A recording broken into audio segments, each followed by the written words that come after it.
சாதனை கம்பெனிகள்னா நீ கரெக்டாக ஒரு சாதனை இதுதான் சாதனை செய்யறவங்க ஆட்சிதான் தமிழக வந்து அண்ணாதிராவிட முன்னேற்றம். அந்த பாதுகாப்புக்கு உங்கள் வாக்கு அரசு விடுதலை குழுக்கள் வாக்களித்து பெரியார் வாக்குகள் ஒப்புக்கொண்டு அதே மாதிரி அண்ணன் எடப்பாடியவர்கள் நிறைய வாக்குறுதிகள் கொடுத்துருக்காங்க. ஒரு ரேஷன் கார்டுக்கு வந்தவர்களே ஆட்சிக்கு வந்தவர்களே 10,000 ரூபாய் கொடுக்க சொன்னாங்க. கூட்டு போடுவாங்க 2,000 ரூபாய் உரிமை தொகை கொடுக்குறாங்க மாசம். அதே மாதிரி 3 கேஸ் சிலிண்டர் வருஷம் கொடுக்குற சொன்னாங்க. அதே மாதிரி வீடு இல்லாதவர்கள் வீடு கொடுக்க கொடுக்குறாங்க. இடம் இல்லாட்டா இடத்துக்கு வாங்கி கொடுக்கிறது.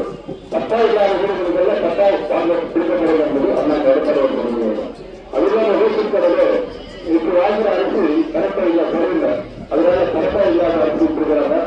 நல்ல தரமான அரசு உங்களுக்கு நல்ல சாப்பிடுற மாதிரி போராடுற மாதிரி ஒரு அரசு அந்த எடப்பாடி கொடுப்பாங்க.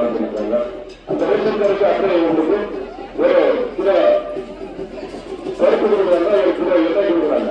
அது எல்லாமே பொறுப்புகளை அப்பா கொடுத்தாங்க. அதே மாதிரி ஒரு குறிப்பு கொடுக்குறாங்க எடப்பாடி கூட்டுறவு மக்கள் கூட்டங்கள் அந்த எடப்பாடி கண்டிப்பாக இது ஆட்சிக்கு வந்தவங்க போகணும். அவங்க அவங்கெல்லாம் சொன்னதெல்லாம் எதுவுமே செய்யல.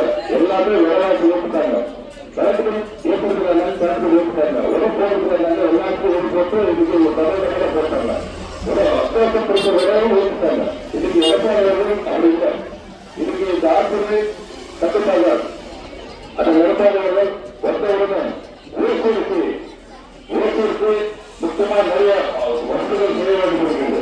இந்த வசதிகளை எல்லாம் செய்ய வேண்டும் என்றால் நம்மளுக்கு மத்திய அரசு நம்மளுக்கு சப்போர்ட் இருக்கணும். ஊருக்கு ஸ்மார்ட்டுக்கு கொண்டு வர வேண்டும்.